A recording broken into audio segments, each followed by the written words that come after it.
Oh wow, it has been way too long. Like it's crazy. I was looking back at my podcast and all that. Uh, they changed. It's been so long that like they changed this whole StreamYard layout here. It kind of threw me off a little bit at first. I'm not gonna lie to you guys. But anyways, enough BSing. My name is Emmett Douglas. You can get me on Twitter at EmmettNosey04 if you want to tweet at the show. You can. That's how you get a hold of me, or you can come out in this chat. I'm gonna try and read the chat as much as I possibly can, but I'm not gonna lie to y'all. I'm trash at reading chat. Like sometimes I'll have people like in here, and I won't be like noticing them. So if that has ever happened to you, then my bad. I'll try and get better at it. It's just when you're juggling sports and all that, juggling all these hot takes, it's kind of hard to look at chat. But hey, we're here. We're back. I really don't got like excuses for not doing the podcast. I mean, I was just kind of enjoying the summer. Not gonna lie to you guys, like I didn't even realize how long it's been since I've done an episode. But this works perfect because I kind of want to get the solo aspect of the show going at least occasionally, where it's not like, oh, I'm completely co-hosting with somebody. We're gonna have a couple people possibly drop by here in like 20 minutes. Right now, my buddy Mason will be stepping on for a little bit. My buddy VJ Vernon Husky, the Big Vanilla Funny, might be jumping on. So we're gonna have some guests, but it's good. I want to try and get a lot of my takes in there. Just doing it. So hopefully we can get some guests on. If you guys do want to interact, like I said, just like the stream, comment, and chat. We already got 2 people watching, so if I'm like a little flustered right now, I haven't done this in a while. Oh, what up, Mason? That's Mason right there. You can, he'll be here in a little bit, probably around 3 something. But hey, the thing I wanted to dive into to start out the show, and it may be something weird to lead off with, is Devante Adams is not happy with the Vegas Raiders. He's basically saying how like he wants to be great in all of this, and I gotta figure out how like I could play audio and stuff in here too. I think that would add a lot to the show. But Devante, he's just unhappy with the situation. It's not working out in Vegas like he was hoping, and that's a whole nother thing we'll get to in a minute. I mean, it's crazy because the Raiders, they have a lot of issues. I mean, Devante Adams has had like 471 receiving yards, I believe, this regular season. But the crazy part is he has not caught a single touchdown, and the Raiders just have not looked very good. But like for me, I don't get this. I don't get this at all. Because if I'm Devante, I get Green Bay was like Aaron Rodgers can't do anything in the playoffs. I get that, and I know he's about to leave. I get it. I really do. But like him wanting to go, I want to go play with Derek Carr and being all happy to do this.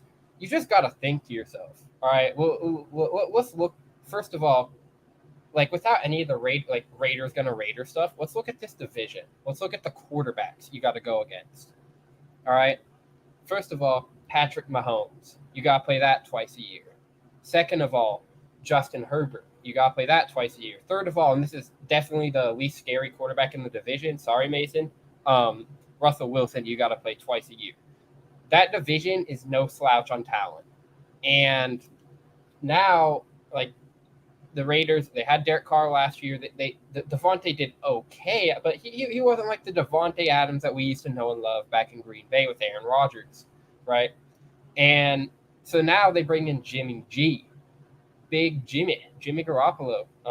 Shout out to Jimmy, but it wasn't obviously much of an upgrade over Derek Carr, and you could maybe argue it's a downgrade, and it just has not worked out for the Raiders. And I think.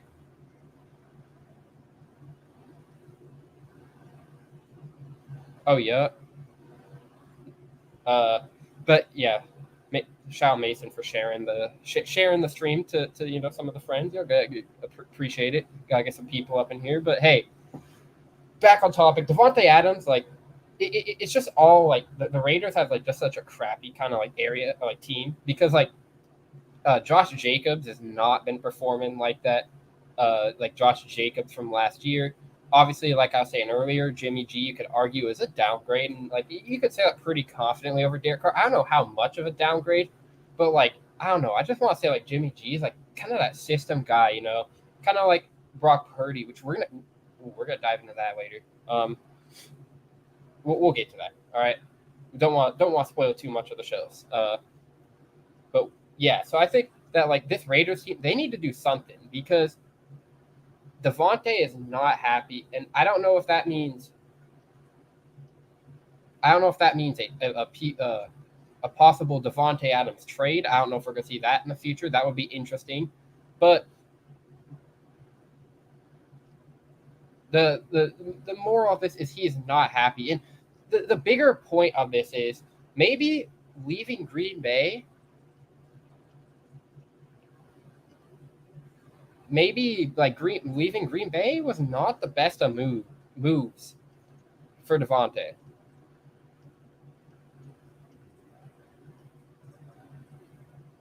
What up, Benito? How you doing, my guy?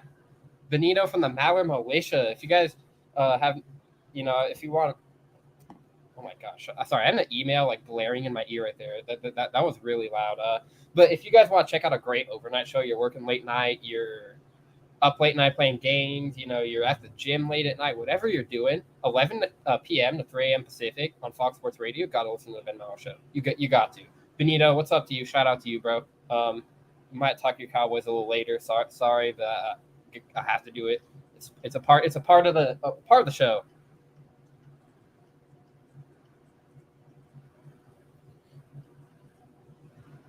Cowboys need to trade for Devante Adams. That would be nice. Devante Adams, CD Lamb would be the best wide receiver duo in the league.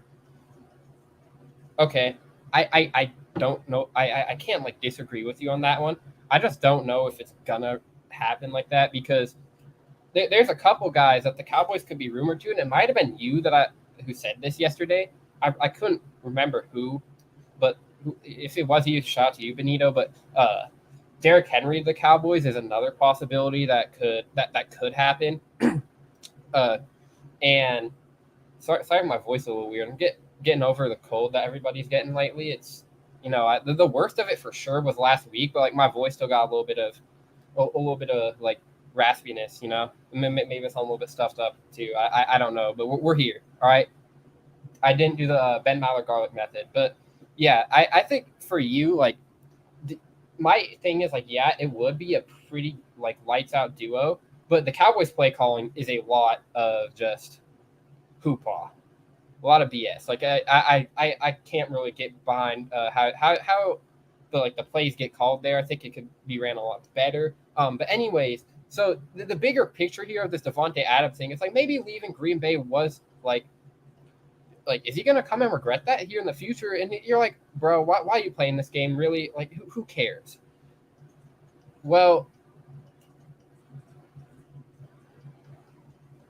my kind of take on this would be Devante Adams.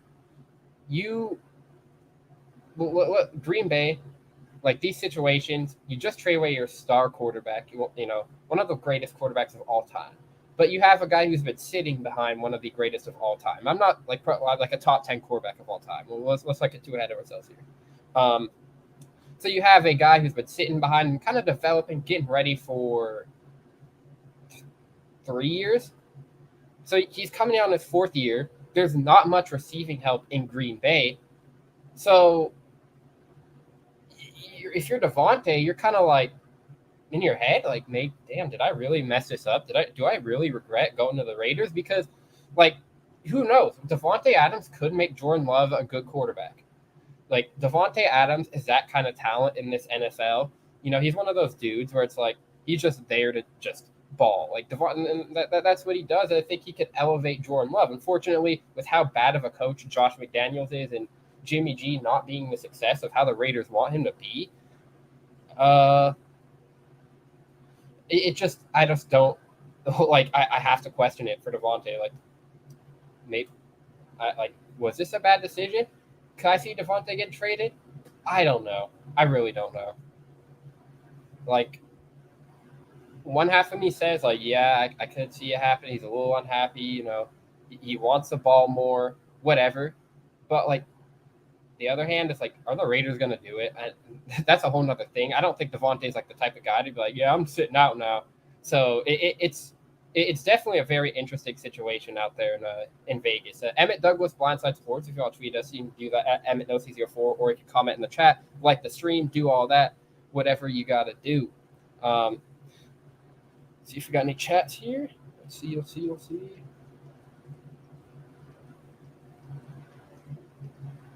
Still got 2 people in here. What up?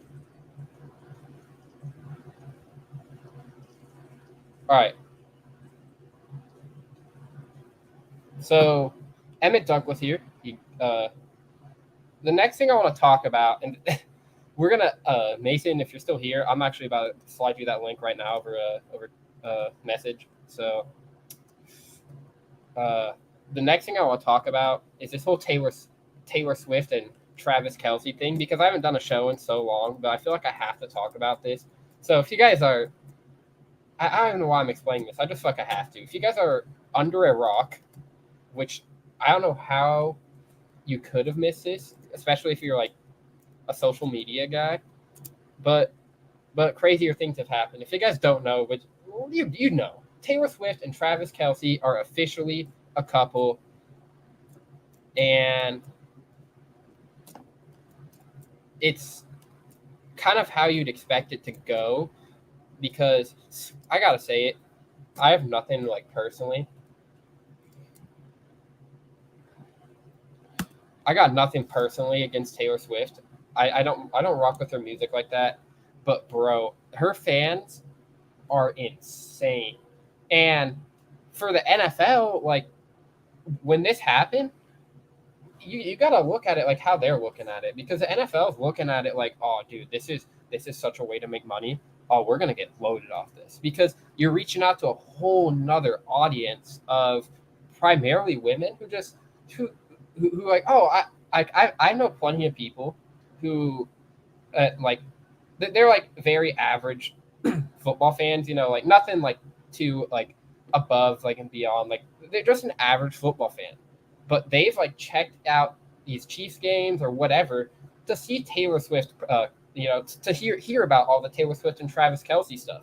So for like I think there's 2 sides of this. For like the NFL, you're like, oh, that's a big opportunity for money, and you can't blame them for that, right? If these insane Swifties are just gonna like actually care about this relationship, and like Taylor Swift being at the game, which keep in mind, she's in a suite with Donna Kelce, Travis's mom. So keep in mind, like she's not even like out in the open like that. And the first game that she was at, it was like all like they had so much security around her suite, because like these fans are wild. So for the NFL, it makes a whole lot of sense. You're like, oh, okay, this is the best tight end in football right now. Probably, where do I want to put Travis for top like 3 tight ends of all time? You know, of course, if they're together, people are gonna like it. But here's where it gets to my second part of this. And as a consumer, I am so tired of this. I really am.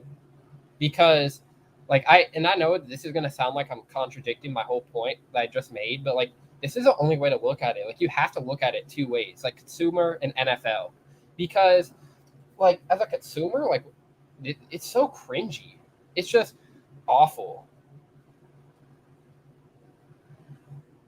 Like I don't like it. I think it's overplayed out, and the part that irritates me is we have a lot of these celebrities dating, and none of it gets attention like this. Who cares? Okay, cool. Travis Kelce and Taylor Swift are together. Awesome. All right. You know, hey, if you're happy, my guy, you're happy. You do you. I can't judge you. But when it comes down to like the way like the NFL's handled, you just gotta stop. I don't care. You know, okay, yeah, Taylor Swift is in attention, or is in attendance. Sorry, I cannot talk.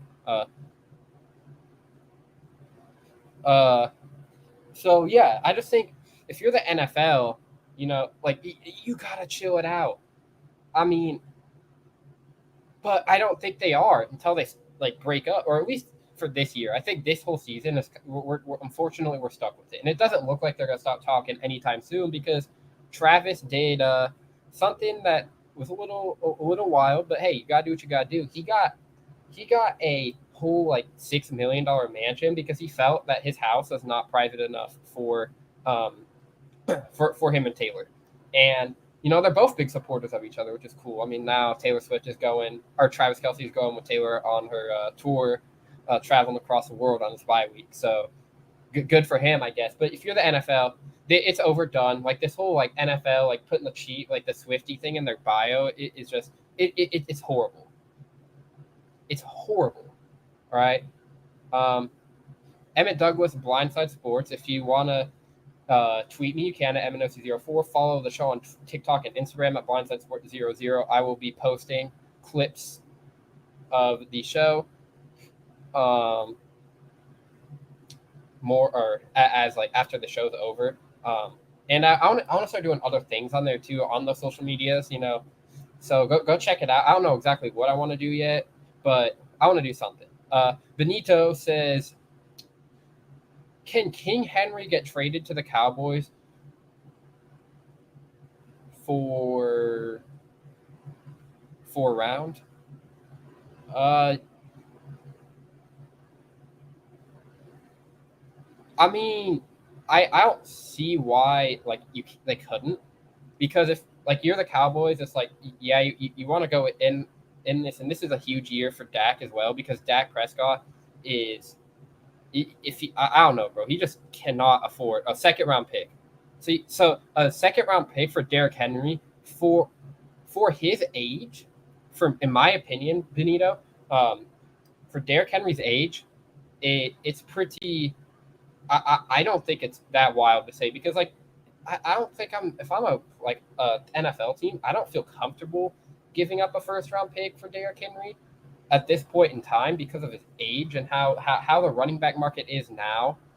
But like if you're a running back or if you're if you're the Cowboys, like why not give a second round pick? You're getting like one of the better running backs in the NFL. You're gonna have at least a good year or two left with them. So personally, for me, I think it could work. Like, I don't know about the cap situation. But like with the way everything goes, it's gonna work. I mean, the cap is Taylor Swift fans are basically a cult, bro. Yeah, you said it first. I'm not gonna disagree. Yeah. Taylor Swift fans are honestly wild, bro. It's I don't get the hype because like personally, her music, like yeah, I'm not gonna lie, she has a couple decent songs, but her music is not all that. There's so many artists, like it would make a lot more sense to like fangirl over than Taylor Swift, but people do it. Like it's so crazy. And going back to the point of the NFL making money on this too, is like if these dudes will pay, or these girls, dudes, whatever they are, like there's so many, like Taylor Swift, she's very famous. People will pay $15K to see her, like at concert. So like these dudes are willing to spend money, and the NFL's like bet, capitalize, bet. The NFL is probably making so much money off this. I'm telling you, man, it's crazy. Emmett Douglas, Blindside Sports. I want to talk about Brock Purdy in a second. My buddy Mason is going to be stopping by here. I'm going to see if he's ready. See if Mason is ready to do the show. But if he's not ready, I think I want to go into the Brock Purdy stuff next because that's a whole interesting topic that I want to get into in the. Oh, he's ready. Okay. Joining us. Is he here? Oh, yep. And joining us now on the Blindside Sports YouTube channel is a longtime listener, a longtime friend of mine. He works for Tesla. Yes, sir. He's a very diehard Denver Broncos fan, which is a little unfortunate. He's starting to pull Eddie Garcia and like the Niners because of his girl. So, Mason, what up, my guy? How you doing? Hey, Emmett, how you doing, man? Oh, Pleasure to be on the show with you, man. Thanks for having me. bro, I'm doing great. It feels good to have the show back. Shout out to Benito and you and I think it's Shay who's the other person in here. But shout out to all the listeners. Yep. Shout out all the live viewers. Yes, Oh yeah. sir. So what I wanted to do, Mason, is I don't know if you pulled this up, but Mason is a very big gambler. Mason loves to pick. He's like Poppy from the Maller Militia. So what I wanted to have Mason do was pick out a couple. Well, actually, however many games you want this weekend, and we can pick them. We can pick the spread and the over and the under if you're down to do that. If you don't have it ready, we can kind of go into this NBA season preview first while you pull up the list. But yeah, I'm trying to pick some NFL games, man. Yeah, I mean, let's get into it. We're still on the subject. What's the matchup you're liking? What's your favorite lock of the week, the NFL week? The one that I have at the top of my head, and just because I heard this like right before I went on air, and the Seahawks are 7.5-point dogs against the Cardinals at home.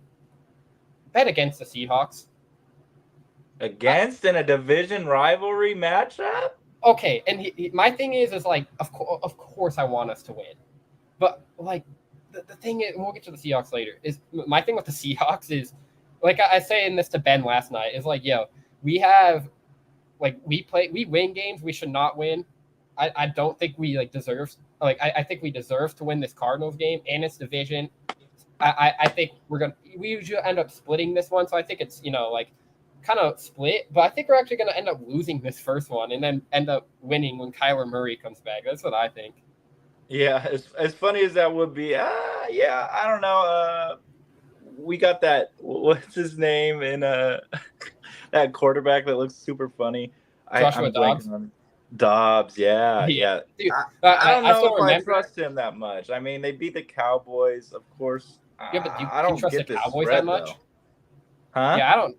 But can you trust the Cowboys that much, though, either? Like that. Sorry, Benito, but can you? I mean, Dak Prescott kind of chokes sometimes, and they're like I was saying earlier, their play calling is whack. Yeah. So I mean, what's up? It's a whole kind of thing there, but the Seahawks, they, like I said, they have a tendency to play very weird, and that's the way that I'd put it. Yeah, I think the Seahawks will honestly put it on. I mean, it's going to be loud there. I think they're going to put it on the Cardinals this week. I can't even lie to you, bro. You think you take you just taking the the money line, or you going spread? You think they're winning? Oh yeah, you take the points, man. Take the 7.5. I think this is going to be a double-digit victory for the Seahawks. Ooh, how do you feel? What Ben was saying last night about Geno, and he has the 32nd passer rating in the league right now too, which is a little scary. Yeah, I mean, of course, he's not like a superstar or nothing, but I mean, what we've seen from him, he's capable. He's capable of being in the pocket. He's capable of making these plays. Agreed. It's kind of like the Tyrod Taylor thing that we saw last week with the Giants, It takes a capable and veteran quarterback to step in there, and you just got to trust him and knowing what he's doing, I think that's what the Seahawks are doing. I think that, I mean, what better options do you have really right now? Drew Lock's not going to really come in there and go crazy. I mean, I think that's a solid backup in the league no matter what. But, I mean, hey, I think the Seahawks got a cool team. I think that they'll definitely take advantage of that. You know what I will say? If the Seahawks are going to win this game, it's going to have to be because Kenneth Walker has a dominant game. Well, he's capable of doing that. Oh, very capable. He's been doing that since his Michigan State days, man. Sparty. Yeah. But yeah, I that's a one that's a game that I like. If I was a gambler like you, it's just a kind of a feeling I have, and just being a Seahawks fan and seeing it happen for so many years, it's like one of those things where I'm like, that line seems like a trap, And the over under, I heard Ramos say this on Gottlieb, is like 44. So and Mason, you know this too from listen to me on Bernie. I always fall for the over under traps and take the over. Yeah, right now it's at 44.5. I mean, that would take would be 24 to 21. But I don't think we're putting more than 30 on them. And if you think that's gonna be a 10-point game, Like it will like and hypothetically for yours, like I think we could both like rock with the under there. I can see it going 30-17 though. That's the really. I mean, final score. That's my prediction. 30-17. Ooh, all right, Yeah. all right. So I hate to do this to Seattle, but we're gonna split. We're probably gonna split the series with the Cardinals. I'll just give us the L here. I'll take Seattle. Just for the gamblers. If this pick works and somebody wins money off me, then cool. So I'll take the Cardinals 24 and Seattle 14. Why not? Wow. I just like. I don't know. It just seems a little more like painful, and I just have this weird gut feeling about our defense too. Like I was saying to Ben last night, I just think there's gonna be some play. Like Josh Dobbs, he's gonna have a couple of plays against us. So it's hey, but yeah. But Mason, you know me though. Whenever I say something like this, I'm like Arnie 2.0, the ultimate kiss of death. It backfires. So like it's probably gonna be like realistically, I don't bet money on this just because I picked it. If anyone is actually considering it. Because I'm the kiss of death, but hey, it's a good bet. Yeah, no, for sure. And then, that brings me. It really wasn't my plan to talk about my horrible team, but I just noticed that one of the closest spreads of the week is Broncos and their underdogs against the Packers. What's the spread? +1.5 at Green Bay. So yeah, that's the closest spread of the week.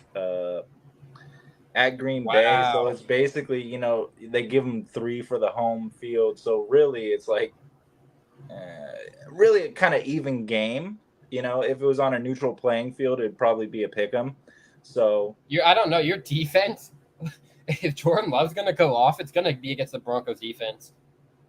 Yeah, there's definitely some work to be done, but I think that this is a great opportunity for the Broncos to take advantage of a rookie quarterback. Ooh. Well, I know he's not a rookie no more, but he might as well be. We can call him a rookie fourth-year guy, We'll roll with that. Yeah, there we go. But I think that, I don't know, it's like how many things can go wrong for this Broncos team before they get the train on the right tracks. Especially it just seems like it's too unreal. I don't know what's to Benito, make of this Cowboys Russell situation. What's up, Benito? But this Russell situation is just a headache in itself. Everyone's talking about move off him. It's impossible. There's no way that the Broncos will be able to move off of him in the foreseeable future. You guys have your first round picks this year, right? You're finally out of the trade with us. Let's say the Broncos, it continues to be the way it is. They don't do good. Are you drafting a quarterback? I mean, it depends if we get Caleb Williams. I mean, Ooh. I would love. So what are you guys gonna do? Just keep Russell on the bench with that horrible contract and just wait it out? Like, I think that's your only option at this point because I think Russell. I don't know. I hope he can pick it up, but it's not looking good. It's not looking good at all for Russell Wilson.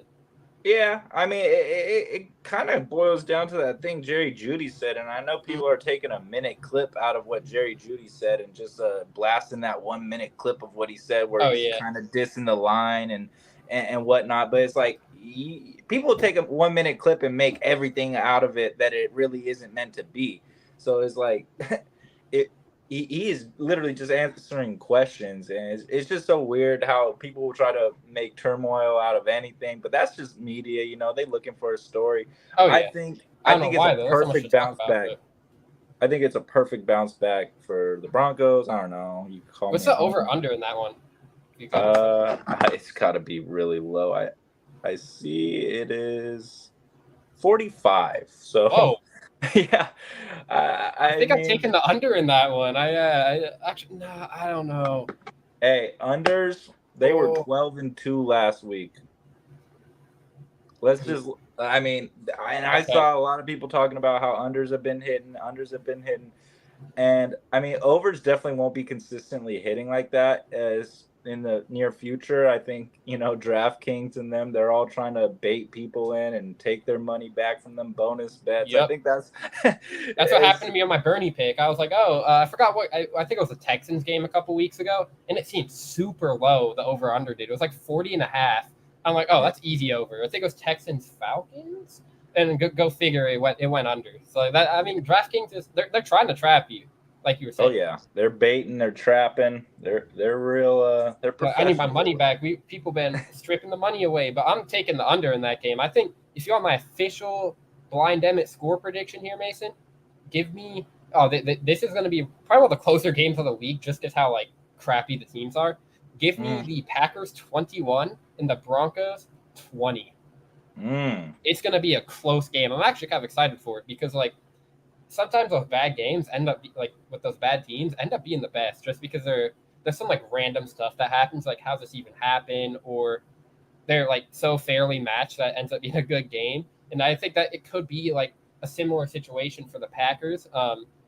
But like you were saying, if the Broncos can take advantage of this and get some momentum going, um, then yeah, they have to. Like this is your one game. I feel like where you got to show something.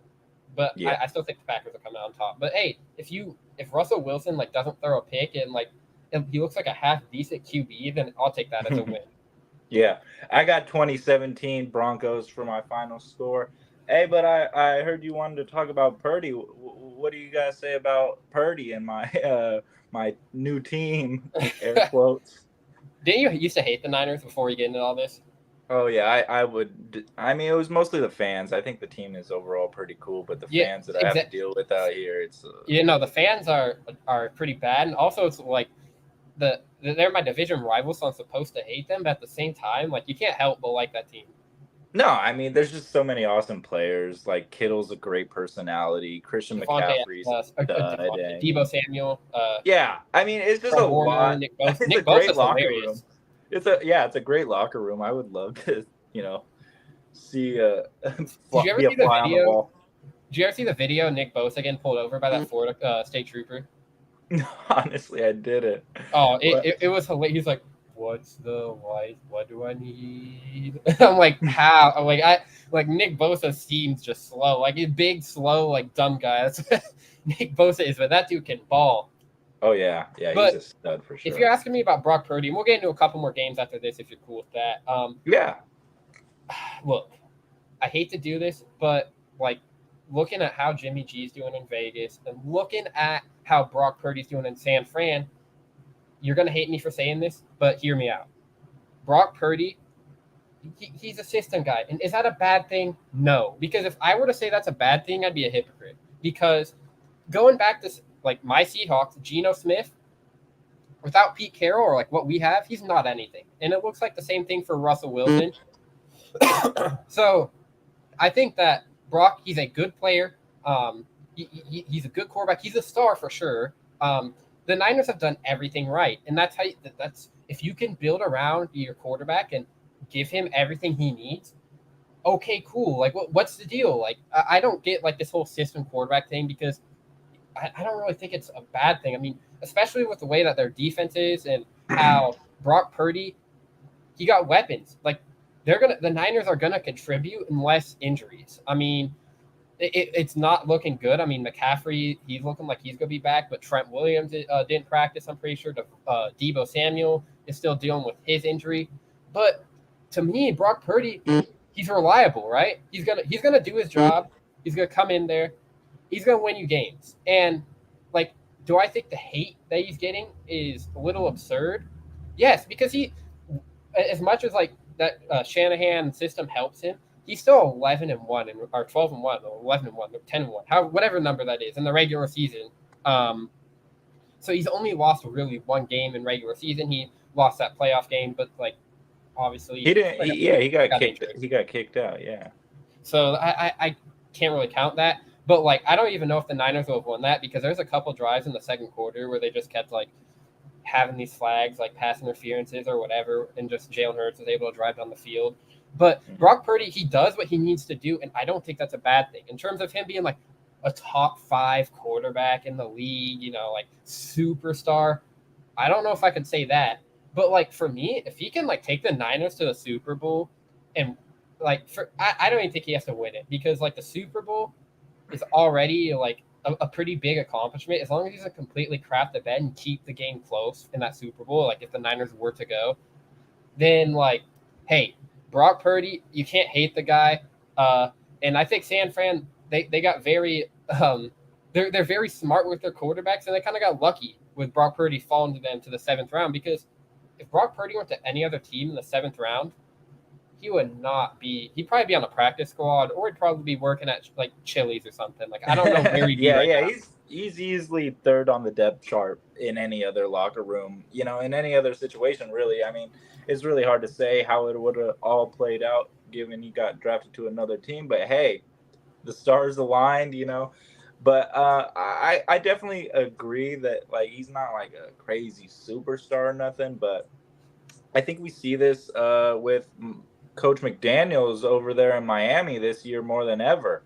I think it's a very similar situation. Like, we saw And McDaniel came from San Francisco with right. Kyle Shanahan, I know that's why it's that's why it's very. I feel like it matches up with what we're talking about here.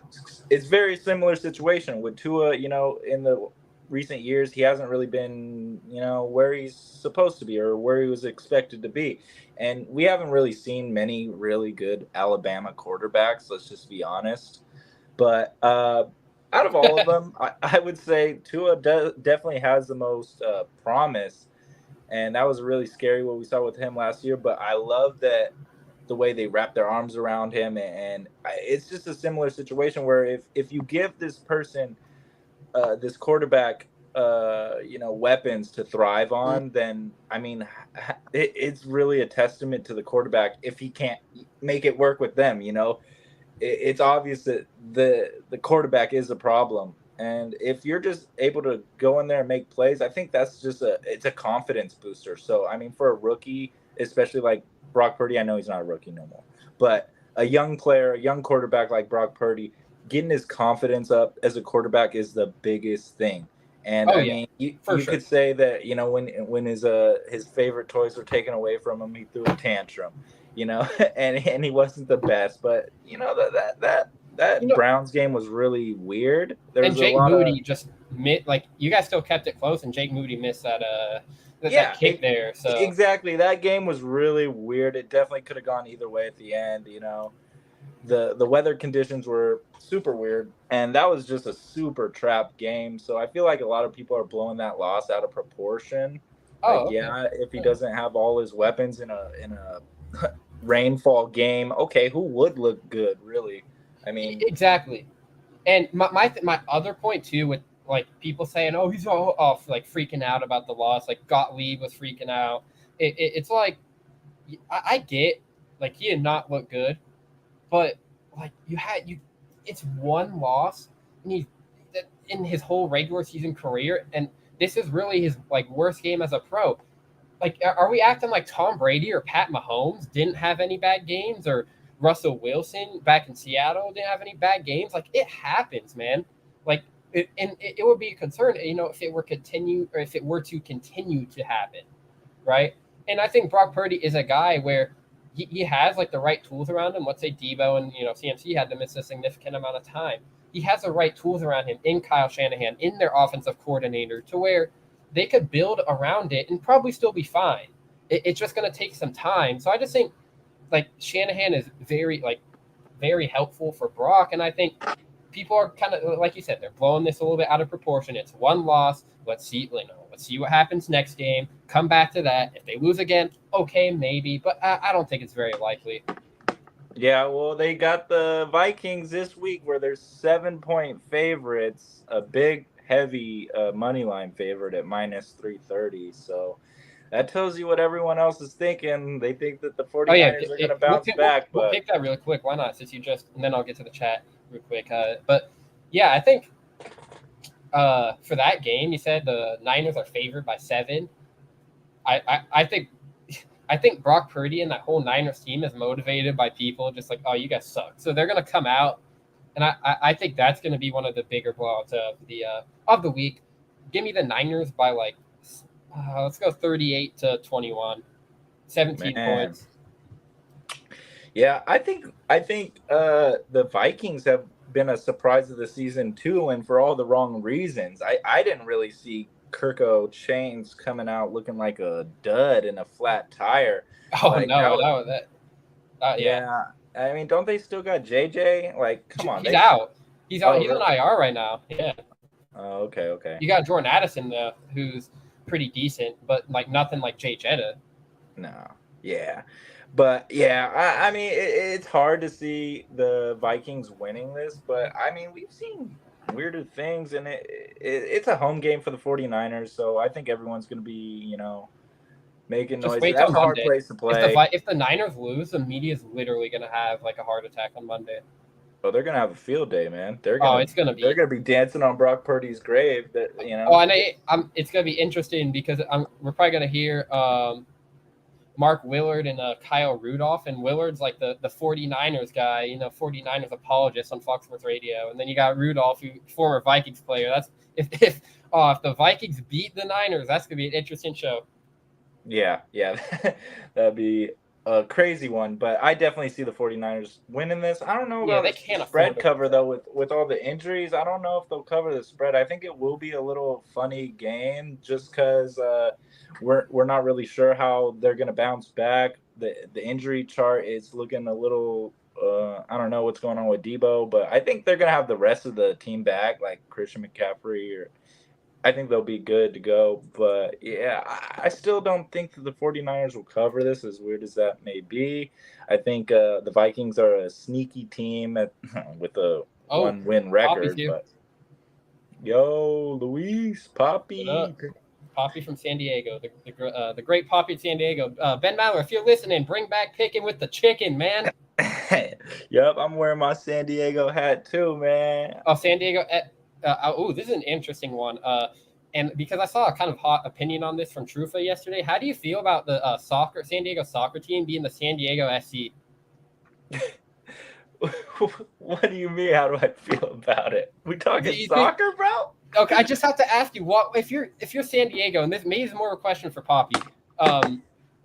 Isn't that name a little FC? Come on, man, do better. I get that's the whole soccer thing. I just don't rock with it. It's a lazy thing. It's like what we saw with the Washington football team. It's like, no, bruh. In America, that's not really gonna fly. I don't know. It's like a marketing thing. Like especially in America more than ever. Like people want a logo, they want a brand that they can wrap themselves around, and I don't know. Maybe they're not getting that in San Diego. They don't get that. All right, let's go through these chats here. Benito wants you to give him a discount on Tesla. Poppy is wondering if there's any MMA talk. He has bad internet, not a shocker.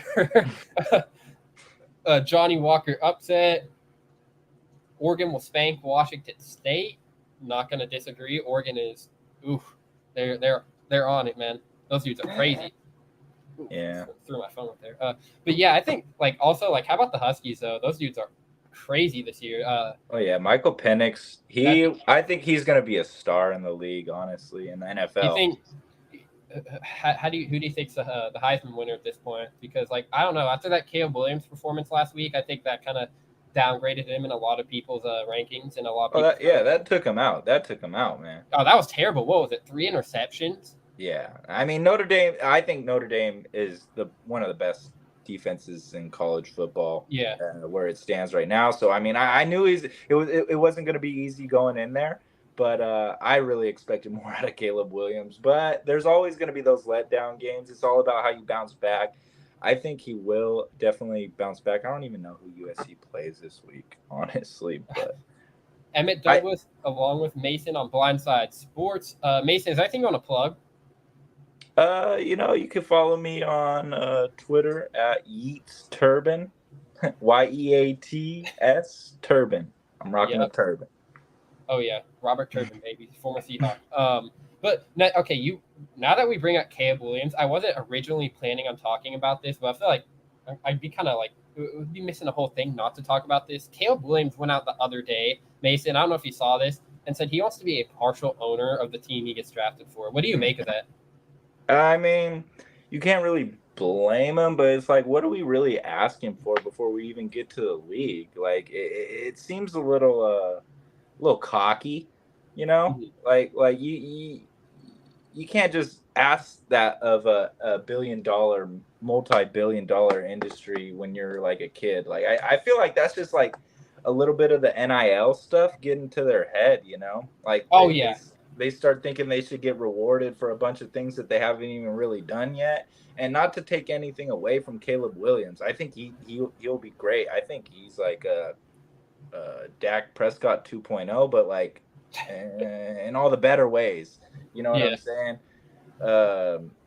Just like he makes moves with his legs, and he's able to like his torque with his throw. Like it's just ridiculous how he can throw crossbody. I haven't really seen a player like Caleb Williams in a minute, but I mean, I don't think he should be asking for part ownership. I think he's just getting a little in over his head with that one.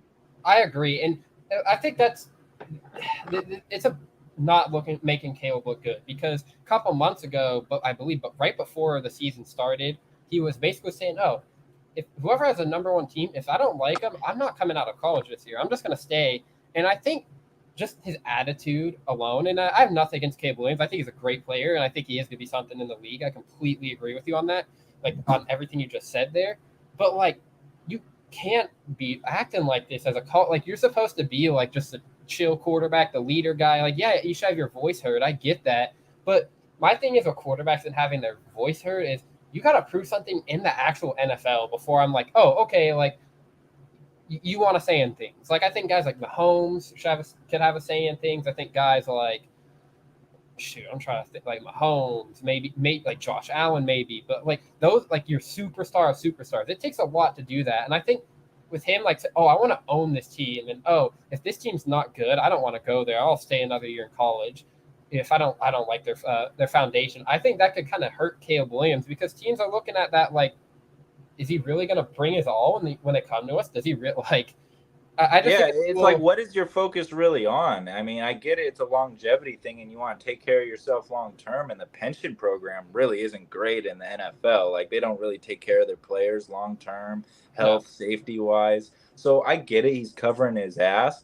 But at the same time, it's like, what are you focused on right now? Are you focused on being a mogul millionaire or playing football? Because at this point, that's really all you should be focused on, Yeah, right. And I mean, these keep in mind, like these nil college deals, they are not hurt. Like these guys are not hurting for money. Like Shador Sanders made like 4.9 mil or something like that. It's crazy. Yeah. Imagine making 5 mil in college. Just I'm gonna play football. You know, my whole school's paid for, and I'm making 5 mil. Like it's insane. But like yeah, it was unheard of. Like, I mean, and it really sprang upon us. It really all happened at once. And I mean, I'm all for the NIL at the end of the day. I think college kids should be paid if their jerseys and their likeness is being used. And I don't know. I want to see NCAA football come back for the video games. That was an all-time classic. Aren't they talking about next year it being out? Yeah, it's coming. It's coming back, bro. I'm pre-ordering it for sure. I'm so excited for that game because it's been a long time coming for that. NCAA 14, like you can't even really find it anymore. If you find it, it's on disc and it's for like $100-something on eBay. So that's crazy. Definitely waiting for the new NCAA to drop. I think that's gonna be super fun. If you guys like video, we have some hot farming simulator talk, like Ben Mallory. Oh man, I can't believe none of those dudes knew what Farming Simulator was. Yeah, I mean Sam acts like he's like an older guy, but hey, Coop plays games. Like I have Coop on PlayStation. We're gonna play something. It just never happened. Like, how do you not know that? Yeah. No, those simulator games are pretty comical. I have a simulator game that I like. What one? It's called Power Wash Simulator. Bro, but it's like power washing is so like what's that thing? It's so like it's just random. It's like ASMR, bro. It's like it's aesthetically pleasing. It is. It's funny, but you not to talk about video games. USC has Utah this week, a 14-18 matchup. It's at USC. USC, the 18th seed, and Utah's another really good defense, man. Yeah. And the Pac-12 has just been crazy this year. I can't wait for it's going to be awesome. I mean, the crazy part is like, this is the last Pac-12 year ever, before like all the Big Ten and all that. Like, and they're all amazing. Yeah, right? I'm like, you should have proved yourself like 5 years ago and guaranteed we would not have been in this conversation. The Pac-12, and I mean, there's a whole bunch of stuff to blame for like the demise of the Pac-12. That's a whole other yeah. a whole other day. Yeah. That's a disaster topic that we could just explode on if we chose to. Yeah. But we got to save those for guys like those Pac-12 guys, who are in the media. Those guys are on it. I mean, those dudes are mad. Like the former Ducks it's a players in the shame media. what happened. The marketing team, just all the heads upstairs, they don't know what they're doing. They don't know how to make a good product. That's really what it boils down to. And it's a shame because it's a really good division. I living here on the Pacific Coast, of course we like it. But yeah, it's too bad. But I think it'll create for great matchups down the road. Agree. I mean, USC playing Michigan every year, that's awesome. USC playing Penn State, that's awesome. All those matchups that'll come that we'll get every Ohio year. State tomorrow. Yeah. Ohio State against Penn State. Oh, that's gonna be such a good one, bro. I want Jonas Penn Brady State and to LeVar win gonna be at that game too, or are they just sit there for the tailgate? Yeah, who knows who will be in attendance? But yeah, that's gonna be one that everyone's gonna be watching. Yeah, that's gonna be hype.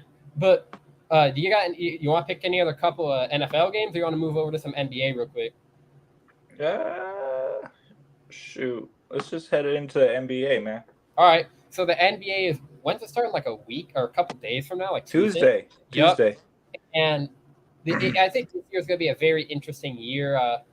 I really hope for the NBA's sake that our superstars aren't going to be diminished by injuries like in like the past I can't even count how many years. Because I think. I always go off picking. Like my picks are always so wrong in the NBA just because somebody ends up getting hurt. Like I remember telling you after the KD trade, the Suns are in it to win it. Then he gets hurt like a week later and just only plays like 3 games for the Suns. Yeah. So and then they get bounced and they fire their head coach. So, but anyways, I'll start with you since you're the guest here, Mason. What are your teams like? What are your top teams this year in the NBA? Well, I mean, top teams. It's a little hard to say. I definitely think the Celtics are going to be there. Suns going to be there. Hard to say what the Lakers are going to do. The Lakers and Warriors are always going to stay a topic as long as Steph. I think the Lakers are going to be kind of middle of the road team, just due to the fact that they're going to be having LeBron and AD. LeBron's probably going to need to sit out a lot just because he's old. AD can't stay healthy, so I think they're good. But they have like the team around them to where they can still like keep it close and be in a fight for the playoffs. I think they're gonna be like a middle of the road team, honestly. Yeah, I mean, I definitely think this is a prove it year for Anthony Davis. I think he's more determined than ever to stay on the right track and hopefully stay healthy. I mean, we know he's riddled with injuries, but a team that I really like coming out of the West is the New Orleans Pelicans. Ooh. I think, yeah, I mean, it's going to be finally the year we see Zion in a full season. And that alone will be life-changing for the Pelicans. I think this will be the make or break year.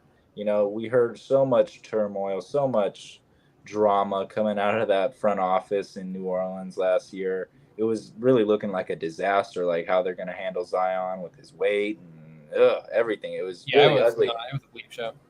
But off-season can do wonders for a team, especially a team that needs to get healthy with a superstar player. And Brandon Ingram's there. He is a star, I believe. Yeah, I agree. So hey, they got pieces, man. They got pieces that'll make them at least forget the play-in. They're going to be a playoff team. That's what I'm saying right now. If Zion can stay healthy, yeah, they're okay. Like I think they're going to squeak into the playoffs, but that's a big if.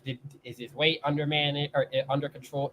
I think the 2 teams in the East that are going to be the top teams, and it's not even a debate.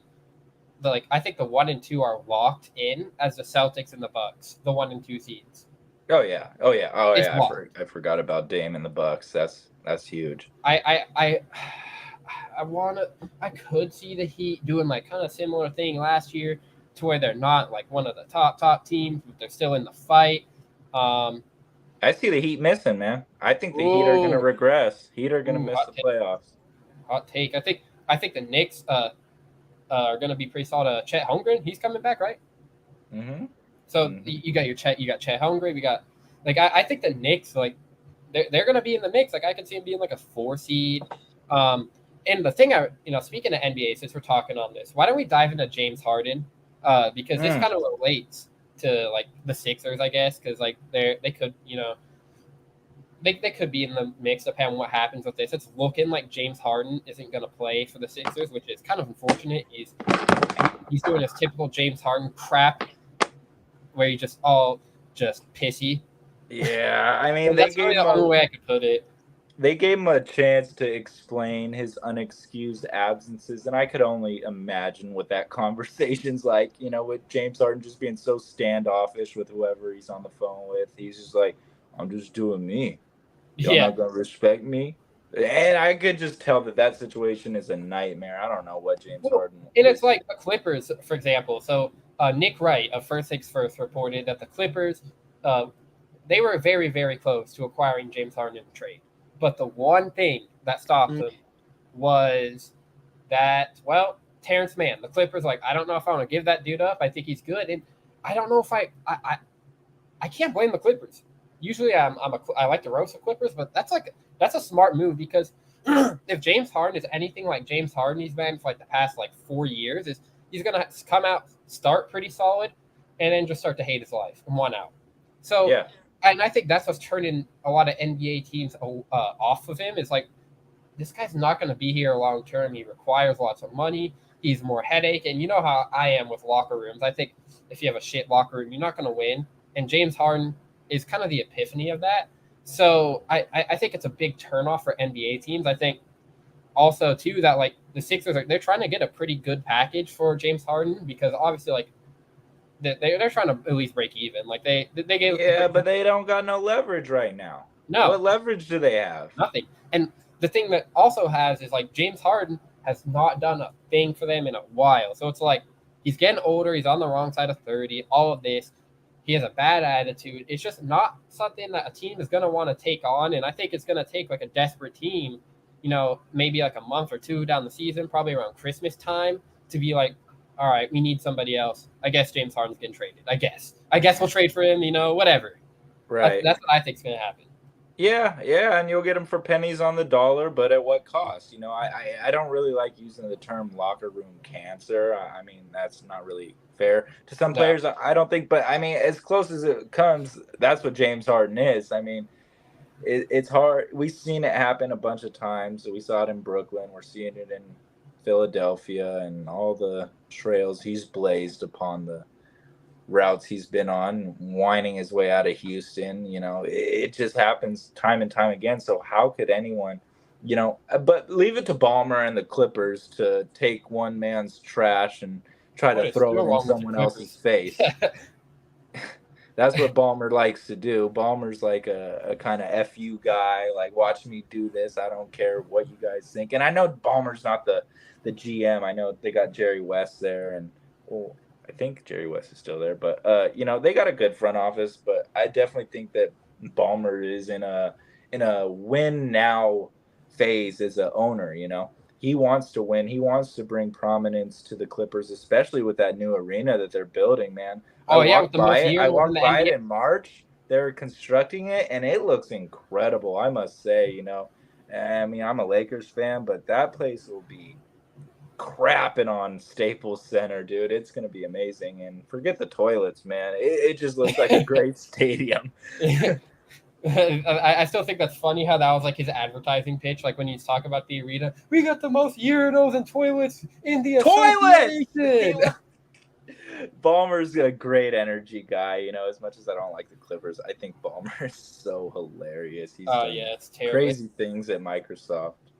What do you think? Okay, so getting back on this Clippers train here a little more. Where do you see them being this year? Like, how do I you mean, expect the Clippers? as far as Kawhi's knee will take them. Isn't that always what it boils down to? Oh Kawhi's yeah, knee. I he's feel gonna end like up that's missing like half the season because his knee hurts, and he's gonna come back in the playoffs, and then who knows what's gonna happen? Like, his other knee might get hurt or something. Like, yeah, and it's like, okay, let's just say Kawhi stays healthy, and Paul George is a solid B player, and I think that'll definitely prove, all things considered, it'll be a good team. It'll be a playoff team. You know, The biggest thing Westbrook for the coming off the Clippers is health. bench. I see him making playoffs as much as it pains me to say it, if they can stay healthy. You know, that's just always been the question. You could say For that with me, everyone. they're kind of like in that like road as the Lakers, where they're probably gonna be like the 6th or 7th team, like 7th seed. You know, I think they're gonna be a little worse than the Lakers. Like I said, the Lakers are on like the 5 seed. I think I think the Suns are gonna be good. Another team I'm interested to see this year too is the Sacramento Kings, because they kind of like their regular season last year like looked really good, and then they played the Warriors in the playoffs, and it just wasn't. Yeah, no, I mean that went to Game 7 though, man. That could have gone either way. It took a 50-point barrage from Steph Curry, for them to get past the Kings in the Game 7. So I definitely think the Kings are a big team. They're making a lot of noise out of Sacramento. I like that team a lot. De'Aaron Fox, that's one of my favorite young players, and they got a lot of good pieces there as well. Yeah, but I think you know, you heard me say the Heat are gonna miss the playoffs, so that means a team that didn't make it last year will have to come in, and that team that I think will come in out of the East is the Washington Wizards. Ooh. And yeah, no, I'm serious, man. They got Kuzma, they got Poole, they got a good young squad there, and I definitely think, you know, moving off of Poole was one of the bigger mistakes that the Warriors could have done, and bringing in CP3. You know, that's a little eyebrow raising, but I mean, Jordan Poole as a starter is going to be crazy. I mean, I call him Mr. Turnover. He's good for 5 a game, but hey, if he can get that under control, I think he'll be a menace. He'll be a 30-point per game menace, you know, dropping 7 assists, doing his thing. Well, I think the thing too is like with the Warriors is like that last year, ever since he got popped in the face by Draymond, I just don't think it was the same. And now, you know, Jordan Poole's getting that fresh restart, and it's looking like he's probably going to be like their number 1 or number 2 out there in Washington. Yeah. And so it's really like a question of, can Jordan Poole step up? And that's what it comes up to. And I think we've seen Jordan Poole play very well in the playoffs the year before last when the Warriors won against the Celtics. So I know he's capable of it. It's just a matter of what's going to happen. And I think he's going to be good. But like you said, can he fix his turnovers? And because like turnovers, it sounds very obvious to say, but they lose you games. Oh, they'll ruin a team. They'll ruin you a game, man. Oh yeah. Timely turnovers, yeah. I mean, and it's just like but I feel like that's got to be the thing that he's working on the most. You know, he's an elite scorer. He's got range. You know, I feel like that's the thing he's working on the most is his decision making and his ball handling, because his decision making is really, you know, what leaves to be questioned. Is he just makes these boneheaded passes, and you're just like, what are you looking at? What do you see? But I definitely think he'll get that under control. I really do. Yep. All right, a couple more chats here, and then I'll let you go. I know you got stuff to do, and I'm gonna get back to the episode. Benito wants to say Ben Maller needs to bring back picking with the chicken. There you go. Everyone wants it, man. Yeah, Ben. I hope you're listening, or I hope like somebody like Sam, one of y'all listening, let Ben know. Tell Ben bring back picking with the chicken. Yes, sir. His ratings will be a lot higher, unless they won't. But unless they aren't. Yeah, you got to deal with the typical Benisms there. Just like a momentum isn't a thing. That one was an interesting talk last night with that one caller from Dallas, I think it was. Yeah. And Ben didn't totally diss him. That was nice for a change.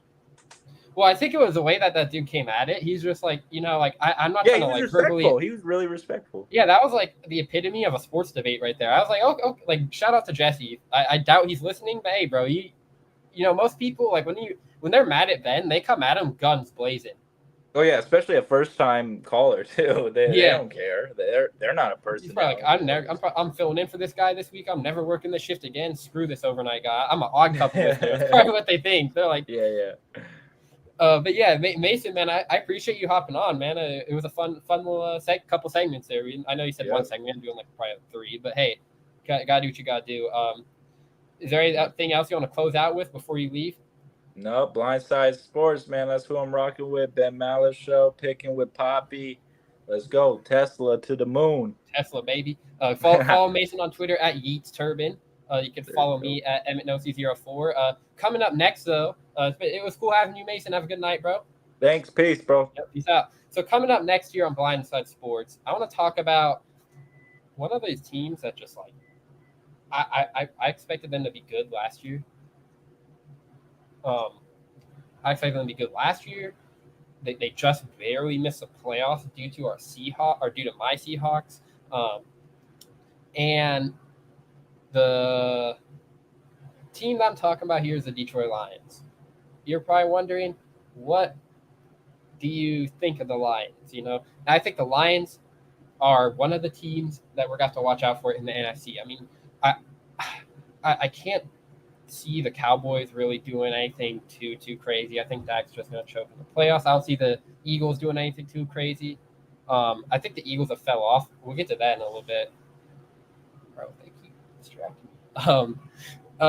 But yeah, the Lions, they've really like exploded this year. Like Jared Goff is looking like the old Jared Goff, like his first couple of years in Los Angeles, which is really what the Detroit Lions need. David Montgomery, I didn't expect him to be good, but dude has been a freaking stud. Like I thought, you need, like a couple weeks ago, I was like, you need to get the ball to Jahmyr Gibbs more. I don't think so. David Montgomery is an absolute dog.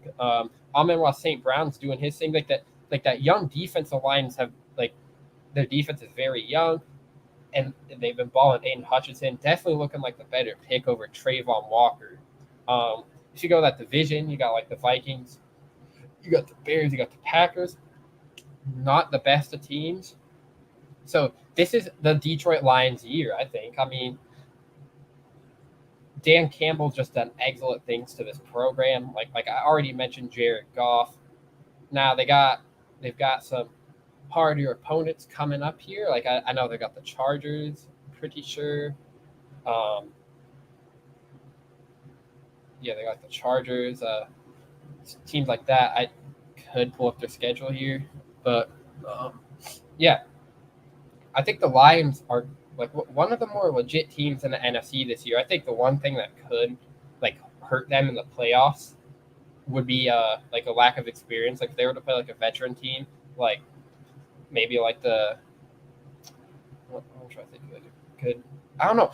It's weird because I'll get to this in a minute too. This NFL season, like how odd it's really been. Um, but yeah, like I just like a team or like more like veteran leadership could I think could kind of outdo the Lions just because the Lions are a young team. They haven't really seen playoffs in a little bit, and they're but it's like the Lions are going to get home field advantage, and it looks like they are because I don't think anyone else is winning that division. I don't even think it's particularly close. The Lions are getting home field advantage is what that means, and so if the Lions get home field advantage, those Detroit fans they're ready to rumble. They're going to be ready.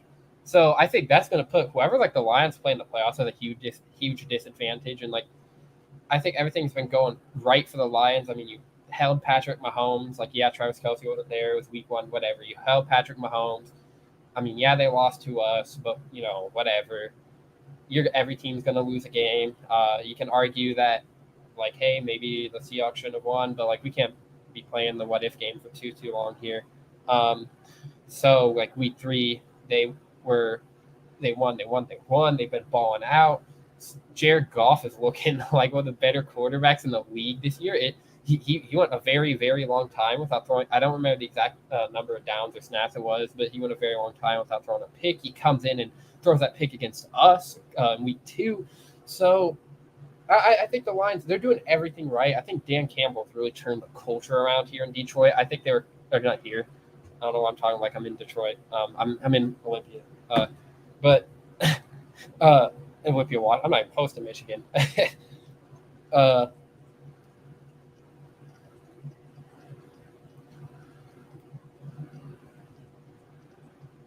So yeah, I just think the Lions are they're a team you got to watch out for. I think the success is really cool to see.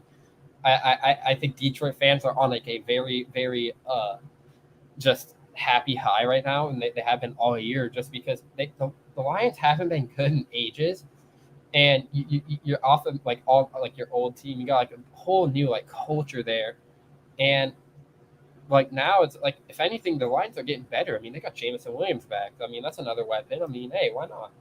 But yeah, I think the Lions, they're definitely one of the top teams in the AFC. Emmett Douglas, Blindside Sports.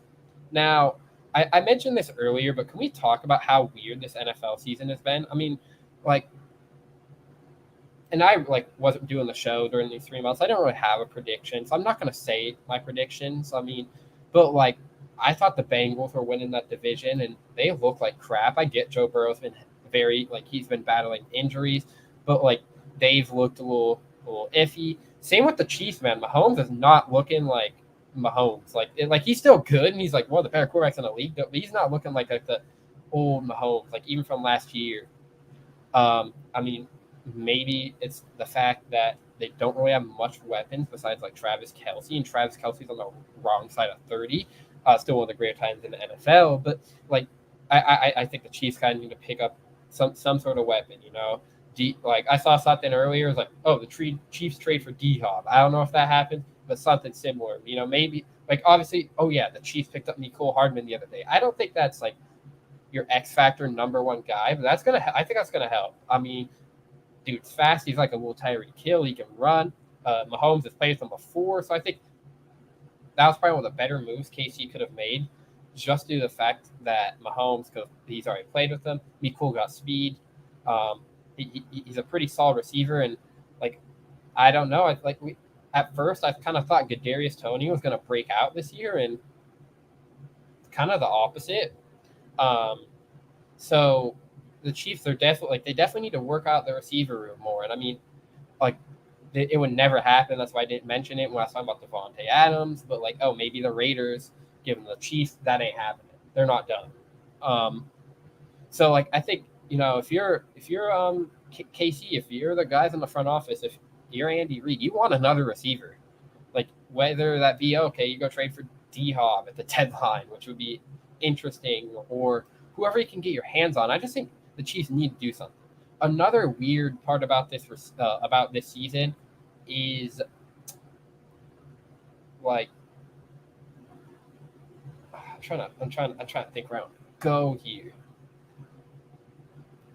Like, oh yeah, people saying the Giant. I just gotta do my victory lap. People saying the Giants are gonna be like good and all that. Danny Dimes isn't it? I'm sorry. That day that contract happened, I came on here. I trashed it. I came on the Odd Couple for Trash Talking Tuesday, and I trashed it. Terrible contract, and I'm right on. Sorry, just had to have a little victory lap there, right? Like, so like the scene's been very weird. I mean, you've had like these injuries go down, like Aaron Rodgers, like week 1, second play, or what was it, 3 plays in, torn Achilles. Like when does that happen, man? And then like the Rams, who everyone expected to be terrible, like absolutely garbage, have turned out pretty good. Like Puka Nakua's broke out. Like I didn't even know who that guy was until, even though he's a former Husky, I had no idea who Puka was. Dude just balled out. Cooper Kupp's back, so now like the Rams are looking scary. It's just like it's interesting, and I think too another like weird thing too is the Eagles. Like they're having a pretty bad Super Bowl hangover. Like they're still like Jaylen Brown is still balling out, all of that stuff. Like DeAndre Swift is looking like a beast, but I think they've lost a step, and that could be maybe the fact that they lost Shane Steichen and Jonathan Gannon to head coaching jobs this offseason. I think coordinators have a bigger play on things than we really give them credit for. The head coach is obviously, important, very important. I'm not saying he's not. But like you gotta look at it like, okay, these coordinators are very, very effective for a team. These are guys that Jalen Hurts works with. These are the guys that Devante Smith works with. AJ Brown has had an absolutely thriller year, though. I'm not gonna deny that. I want to there's a couple more things I want to get into here, and then I think we're gonna call it. We've been going at it a pretty good amount of time here. Definitely hit on some topics that like, hey, that were not on the agenda. The next topic here is that I want to get into is the New England Patriots. They have been absolutely atrocious this year. Mac Jones is not good, and people are starting to be like, okay, is Bill Belichick? Is it Bill Belichick's last year? Yeah, okay. I don't know because Mac Jones, I just don't think he's gonna be good. And I thought he was gonna be better than he was, and I'll admit it. The guy's not good. I was wrong on that prediction. That whole draft class was so weird because like everyone was thinking like, oh, this is gonna be one of the better quarterback draft classes. Oh, like we got guys like Zach Wilson who's gonna ball out. We got guys like Justin Fields, Trey Lance. Who else is in that class? T-Law, obviously. Dumb question by me. So like you got guys who you think are gonna ball out, and I think we're the only like safe, consistent, like okay, this guy has been doing good. Is T-Law, Trevor Lawrence, and he didn't have a good first year, but Mac Jones had a good first year. It was weird. So you got Trevor Lawrence doing good, like out of that draft class. I believe that's a 2021. Justin Fields, he's still like that's the one guy out of that class. I'm like, okay, he's not a bust. Like the Bears just actually suck. Mac Jones, you don't got Matt Patricia anymore. You have a new offensive coordinator. You got players, man. Juju has not worked out for them. But like then again, like Mac Jones has not been making the throws that he needs to be making to be a good quarterback. And I think, maybe some of that is Bill Belichick. Maybe some of that is their offensive coordinator. I'm completely blanking on his name. But in terms of this being Bill Belichick's last year, yeah, I think he's not going to get fired. I don't think the Patriots are going to do him like that. But I think Bill Belichick, he's either going to retire or he's going to step down. I think, like, the Patriots, they're going to need to figure out something here. Because like it's very unlike them to take a quarterback in the first round like that. Like Mac Jones is like their one exception. So I feel like it's very unlike them to pick in the first round in general. So you got to figure out what you want to do because obviously Mac Jones isn't your guy, and it's like, do you just give up on Mac as a whole and start Bailey Zappi? Like you could do that, but I don't really know if that's like what you want to do because like. You could get a solid pick if you keep it up because Mac Jones is trash. He's playing like trash. The Patriots aren't going to get any better. So I think, maybe you just keep in Mac and just like, hold on, what's their record? I'll mess you. What's the New England Patriots record? It's like 1 or 2 wins.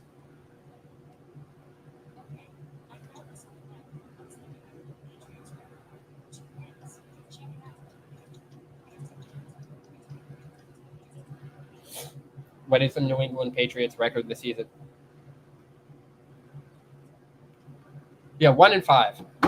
So you're gonna if they like keep stinking up the building, stinking like Abe Lincoln, shout out Steve Covino, then they're gonna be like they're gonna be in the sweepstakes, man. They really are. And like the Patriots, like the most Patriots thing ever, like you have the standout corner in Christian Gonzalez, and he goes down with like a season-ending shoulder injury at like week 3 or 4, maybe was it week 4? Yeah, I want to say week 4. Week 4 he goes down with a shoulder injury. So, like the one glimpse of hope New England had just stepped on and crushed up very quickly, and like within the span of a game, everyone's like, "Oh, Christian Gonzalez, that dude, he's a stud. He's one of the next best corners in the league." Oh, he just gets hurt. So it's weird. And another observation I have from this NFL season, it turned into weird. Like at first I was saying how weird the season was, which it has been a weird season. Like I feel like the primetime games have all just been really weird. Like I don't think we've had like a primetime game where I'm like, wow. Like I don't think we've had that yet this year. I really don't. And where'd my other observation go? God dang.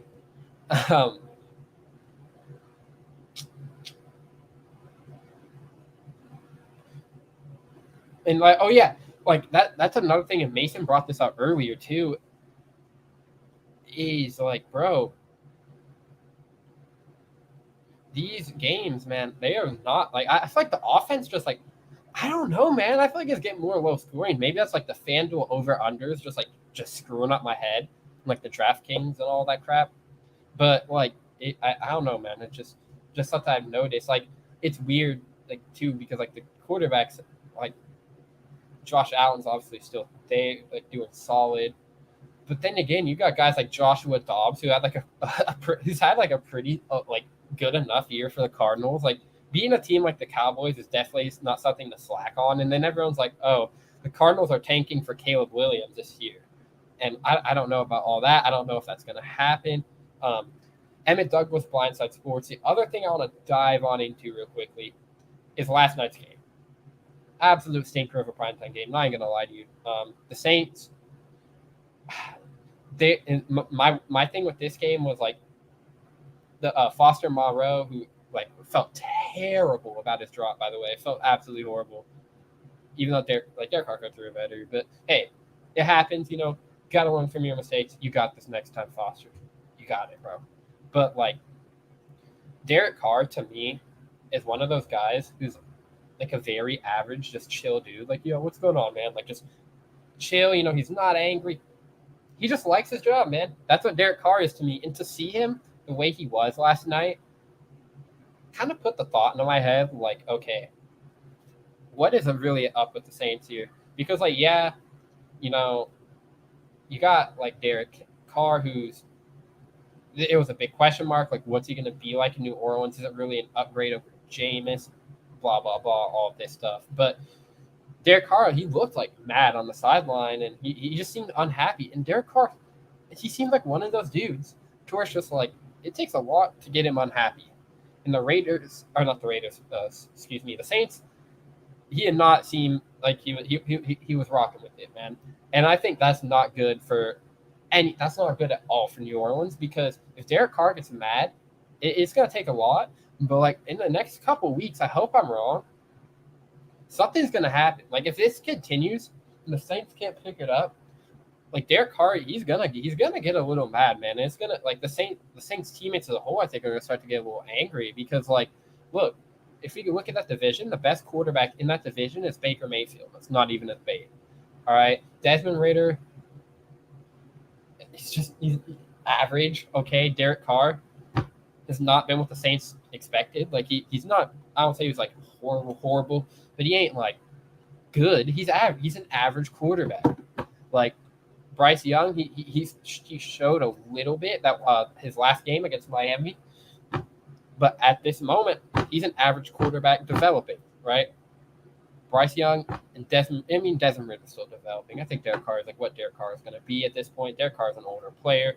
And then obviously you got Baker, who, like, yeah, they had that little off game against Detroit, but Detroit's like one of the better teams in the NFL. So I feel like Baker to have that off game, I feel like was pretty predictable. And like the way that the Bucs have been playing all year this year too, it has been good. They've been great, and it doesn't help the Saints at all because that's like I feel like that's the Saints' biggest threat in the division because they don't like look like they match up with it. I think also Dennis Allen is a big he gets like half of the blame pie for the Saints this year because I don't know. I just don't think he's all that good of a head coach in my humble opinion. I just don't think he's that guy. I mean, I think the Saints could do a lot better in terms of their head coach, and I think they got some stuff to do. Like the Saints are getting old. Alvin Kamara is getting old.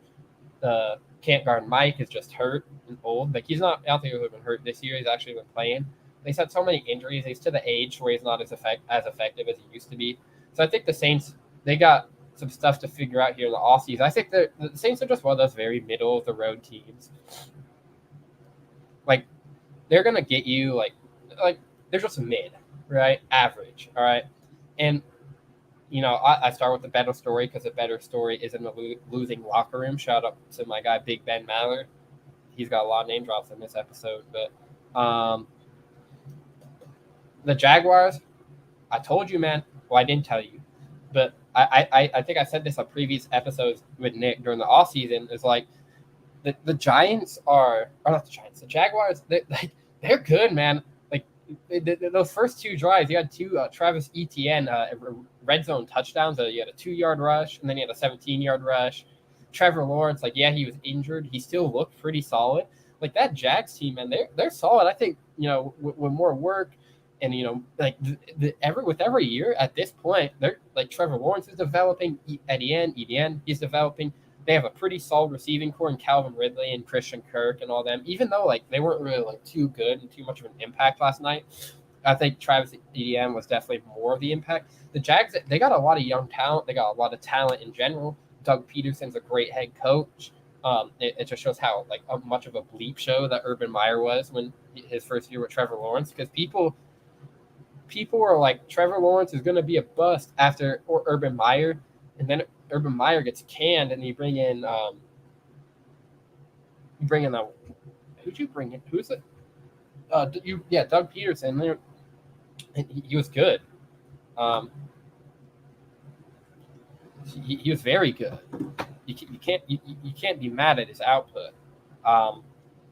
And so yeah, I think the Jags I think they're one of like the better teams in the AFC this year, because like obviously you got the Chiefs, obviously like the Bills are there, the Dolphins. Okay, like all right, we got Chiefs, Dolphins. I think the Dolphins are better than the Bills, even though like the Bills like beat the absolute living crap out of the Dolphins. I think the Bills are still a better football team. So you got the Bills, Chiefs, Bills, Dolphins. I'm trying to screw something up here. Jaguars. The Jaguars are definitely in it. So like they're like I think Jags they're gonna get the home field advantage pretty easily, and I think the Jags, they're gonna make a little bit of noise in the playoffs. I don't see them making it like too far, but like, hey man, they're gonna make some noise. Like I could see them winning that wild card and then making some noise and keeping it close with whoever they play in the second round. So I think that Jags team is very good. That win on primetime really like was a very kind of big deal for the Jags. All right. If you guys enjoyed this episode, be sure to leave a like, comment, subscribe, do what you got to do, run up the stream. All right. If you want to leave a like on the stream, I said that. Follow me on Twitter, EmmettNoC04. Sorry, I'm a little bit rusty. Like, I haven't done a show in 3 months. I think for my first show back, I think we're doing pretty good here. But hey, man, we gotta get back on the grind, and that's another thing I want to talk about real quick. Is I want to try and have 1 to 2 episodes out a week.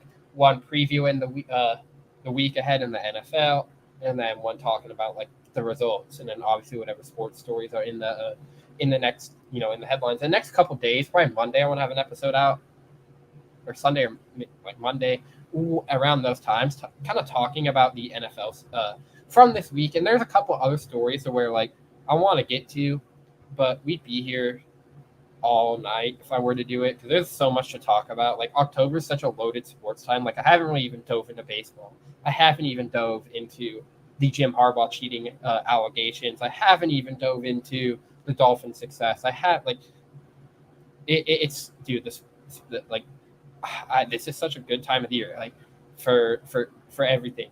And the other thing I haven't dove into, Dion Primetime Sanders, baby. I think that's a very fascinating story, and I want to get into that next week for sure. It's gonna be interesting to see what they do this weekend. So that's kind of why I'm holding off. But yeah, if you guys enjoyed, Blindside Sports 00 on TikTok and the IG. Subscribe to the channel. Follow me on the Twitter at EmmettNoC04. Subscribe to the YouTube channel. Comment down below. Share this with your friends, because word of mouth advertising, it's just simply the best. I mean, like, hey, if your friends like, yo, this is a good show, I highly recommend you check this out. You're like, if I'm listening to my homie, so of course I'm checking that show out. So yeah, share it with a friend, all right, and hopefully your friend does the same thing, and that's how we grow this thing. And if you guys have any questions for me, I'm active on also all the social medias I listed. You can even follow my personal Instagram at EmmettNoC. I don't really like. I mean, I don't really post on it too much, but like if you got a question, you want to hit me up over there. I'll probably answer it. So yeah, super fun episode. I'm super glad to be back doing these episodes for you guys. Gotta love football season. I'm super glad to be here, and hopefully you guys enjoy all the sports this week. We got lots of football. We've got some MMA to talk. MMA going on. We got we got these baseball playoffs that are going on right now. The Rangers are playing the Astros as we're live. So yeah, I'm trying to like Streamlabs like change their whole setup. It's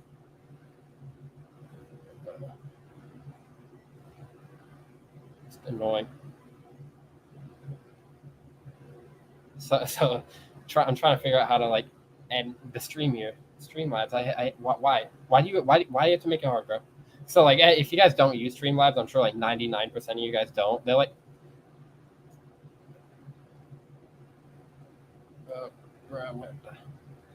if you guys don't use Streamlabs, it's just like they changed like this whole thing to like you can just go and hit like end stream or whatever. But now it's like hard. It's like whenever I hit it, like moves off of it. So I don't know what Streamlabs is on about, but you know, that's just technology. They got to change the layout. They got to change the layouts. I guess I could figure this out, dive into the Dolphins' success very quickly here, and just get in more into depth next week here. But like, Mike McDaniel's such a coaching genius. I know Mason mentioned that earlier. Just the dude is a stud. Mike McDaniel's just like one of those nerdy dudes who just is so smart and just so with it. It's crazy. Like I think the Dolphins. I think this. You're probably not taking me serious, but I think this is their year. I do.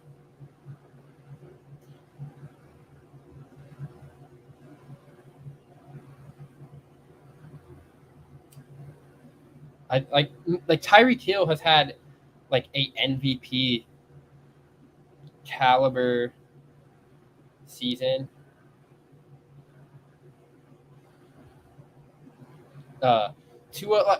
So this is interesting. I forgot who this was, but some guy in the media was. I'm not gonna say the name because I don't want to give this guy like if I say the wrong name because like, I have an idea of who it is, but I'm not 100% sure because I see a lot of like takes like this. But somebody tell me how this makes sense. Somebody had Tua and Tyreek on their on both of their MVP lists. Like both of them were on their MVP list. I'm like, huh? They got two most valuable players? Really? What? I don't know.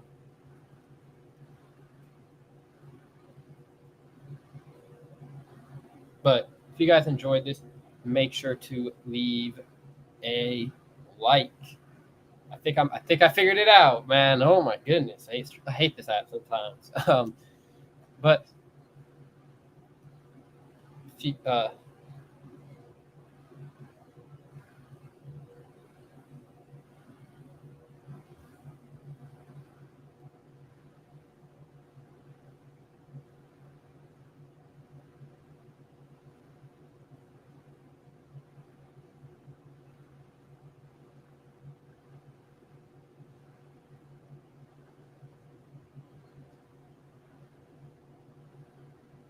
shit, I don't want to cancel. This is so weird. All right.